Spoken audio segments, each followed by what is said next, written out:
7 years ago, March of 2018, Trump announced tariffs on China. The market dropped 8.5% and the VIX hit 26, and the market bottomed the day after those tariffs took effect. Today, the market is down more than 10% with the VIX touching 28, and it seems like there's a lot more downside to go.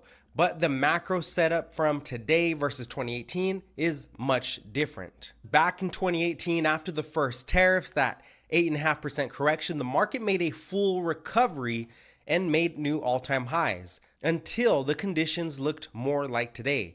Growth and inflation started to roll over and the market completely tanked. The market fell 20% until the Fed flipped and then the market ripped. So the moral of the story, the market can't shake a trade war if growth continues to roll over. But we should see a bottom if inflation continues to improve. Even better, the Fed needs to acknowledge the progress on inflation and signal a cut. Therefore, we're unlikely to see a sustainable bottom until the Fed signals a cut. And I wouldn't bet on a full recovery until the Fed actually cuts. It's possible the Fed won't cut until they see how prices react to the April 2nd tariffs.